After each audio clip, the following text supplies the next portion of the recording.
What's good, guys? Welcome back to the Milk Carton series. I'm your host, Stephanie. If you are new tuning in, welcome. Sorry I had to take a week off, but your girl truly needed a break and had some great opportunities happening over the week span. So hopefully I have some great news to share with you guys very soon. But nonetheless, I'm excited about today's case because today's case reminds me of the power of your neighbors. It leads me to ask you, how good do you know your neighbors' routines? Do you pay attention? Are you mindful of what they're doing, or do you just mind your business? And I know that's easier said than done, but when you live near people for a long time, you kind of pick up on their routine. Today's story focuses on Tammy DeVore and her son, Karl Devore. They are from Glyden, Iowa. And this case happened back in May of 2014. You probably not have heard of it, but I never heard of it either. But nonetheless, I thought it was a great story to share because it just speaks volumes on the power of speaking up and going with your gut when something feels off. So on May 18, 2014, Tammy did not do her usual routine. Tammy's routine, from what her neighbors recall, is every morning she would go out, check her mailbox, she'll let her pets out, and she would just get some fresh air. When Tammy on this day did not do her normal routine, her neighbor knew something was off. And what really stuck out the most is her front gate was wide open, which was not something that Tammy would ever do. Her gate was always closed. So when neighbors kind of realized that this was what was happening, they began to wonder, where is Tammy? So like a good neighbor, they began to go to Tammy's home. And as they approached her home, of course, the gate was wide open, which was uncommon, and her dogs were barking really loud, which is not, I wouldn't say out the I wouldn't say it was very unusual, but just more, you kind of know when your pet's or someone's pet is truly just going off. So as they knock on the door, they're knocking like, knock, knock, knock, Tammy not answering. So they decided to go into the home. And when they came into the home, they seen a body in the living room. So immediately run out, they get another neighbor. Another neighbor comes in, checks it, and immediately calls 911. Law enforcement show up and they, of course, secure the scene. And it had come out that, in fact, that this body in the living room was Karl, Tammy's son, and there was a female's body in the bedroom, which was, in fact, Tammy. Now, Tammy had a fresh tattoo on her leg, which really struck out to law enforcement. So this would play a key part into the case as law enforcement would develop. And as they began, they reached out to a professional to ask, of course, how fresh is this tattoo, just to gather more information. If you ever had a tattoo, then you know kind of the beginning stages of a fresh tattoo, which is so annoying as hell. But nonetheless, you know what it is to get a tattoo. Now, there was 2 knives found in the living room near Karl's body, and these knives will also play a key part into this case as well. So law enforcement, they begin to ask the neighbors, when was the last time you seen Tammy or Karl? Was there anything unusual that you seen coming through the area? And the neighbors pointed out that there was a dark colored Pontiac that came through the area within those 2 days. And they said that it was 2 males sitting in the vehicle, could possibly be teenagers. Now, there hasn't been any key points to point back to Tammy or Karl, but of course, if that's something unusual that you focus on, then you're going to speak up and say it. Now, it was also said that Tammy and Karl were both alive 2 days prior to their death because Karl was last seen at a local convenience store around 7:40-ish, and Tammy was last seen around 9:40-ish. On the phone with a relative. So they both were alive 2 days prior to their death. But there isn't really any correlation as to when, in fact, they died. They just died in that May 16th through May 18th frame. Karl's wallet appears in Lake City, Iowa, and a runner and a jogger actually found 2 pieces of evidence as far as the wallet. So of course they turned it over to law enforcement. Now a guy comes into play by the name of Thomas Henderson. His name pops up because witnesses state that they knew him and they knew Tammy had some type of relationship. Now the wallet was found not too far from where Henderson lives. So law enforcement brings him in June to question him. He wasn't under arrest or anything, but they wanted to know how he knew Tammy and Karl. So Henderson states he knows Tammy. He knows Tammy because he would buy marijuana through an individual from her.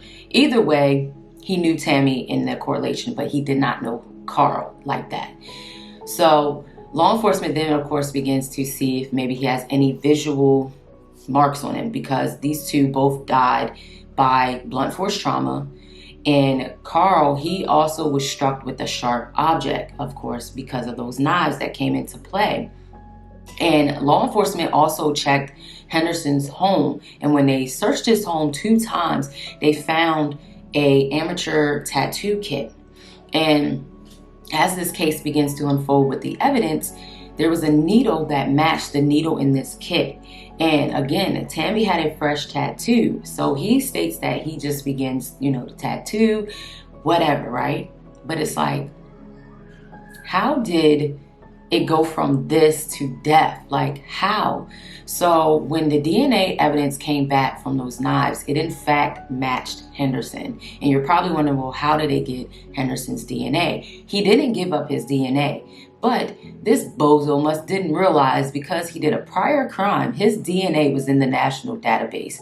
And my DNA is actually in the national database as well, because I interned at a forensics lab when I was in college, and they swabbed my mouth and they told me your DNA will forever be in this national database. So if you ever do a crime, baby girl, we gonna get you. But I'm not like that at all. But nonetheless, his DNA was in this national database, and that's how they put 2 and 2 together as far as the case. Now, Henderson never admitted any guilt from what I have read, but he was charged with 2 counts of first-degree murder, and he was found guilty. And I believe from what I read in Iowa's laws, like, the moment you're found guilty, I think like you immediately start serving like a life sentence thing. I'm gonna have to double check, but I feel like that's what I read. But nonetheless, he tried to repeal this account, basically stating that there wasn't a lot of evidence to match him. And his account what's strange to me from what I feel like happened that night or the day is that him and Tammy must have got into an argument, or he got into it with the son. Because if you didn't really know the son like that, which I feel like he's lying, because he says like, okay, well, he would go over her house about 9 to 13 times. So you had some type of relationship with this girl, whether you were buying marijuana, like you guys chit chat, whatever, like you've been in her home. I feel like he must have gave her this fresh tattoo, and maybe Tammy didn't like the tattoo, or maybe they just got into like a disagreement, and the animosity that he had built up because about him being short on weed was like, okay, it's just like, you just never know. But the one thing that struck out to me in this case is these neighbors.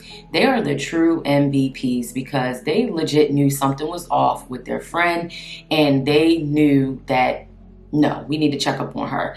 And it just makes you wonder, like, do you pay attention to your neighbors? Me personally, I know when my neighbor goes to work, because her vehicle is loud as hell. Not a problem, but I just know, like, I can hear it because she has like this car. So like when she starts that engine, I know for a fact, oh, okay. And you just pay attention to like the daytime, the nighttime. Anyways, I kind of know her routine a little bit, which is not unusual, because when you're neighbors and you kind of hear loud things. Like my other neighbor, I don't really know too much of him. So like if something were to happen, they were like, hey, did you hear it? I'm like, I hardly ever see him. So I wouldn't even know. But my other neighbor, I see her more often, because she has children, she's on the go, she's working, just like us. So yeah, but it just makes me wonder, like, will your neighbors, if they don't see you for a while, will they check up on you? Will they see how you are doing? Even if you don't have that relationship with them, I feel like that was like such a blessing that her neighbors really took in, and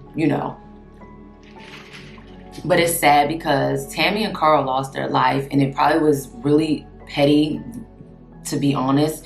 And it just absolutely doesn't make any sense. He was sentenced to, of course, life. Like I said, he tried to repeal. I don't think that he got approved for that, because honestly, like, sir, you did this. I ain't trying to hear that. Like, you did this. But that's pretty much today's crime story. I thought it was a great story to share about how your neighbors will truly, if they truly love you or worry about you, will check up on you. And that's what they did. And it sucks because Tammy and Karl lost their lives over something probably that was absolutely ridiculous, you know, to say the least. And it makes zero sense. Like, some of these crimes that begin, it's like, can we just talk? Like, why do we have to go to the next level of killing? It just makes absolutely no sense. But I hope you guys liked today's video. I hope it kind of made you think about your neighbors and their routine a little bit. Not even because you're trying to be nosy, but just the simple fact that, like, we all have routines that we don't realize. It just happens. But I hope you guys liked today's video. Don't forget to check out my podcast as well. We upload on every Monday. And don't forget to let me know any stories that you guys have. I always love taking in whatever stories you guys have so I can put it on my platform. So guys, until the next video, I'll see you.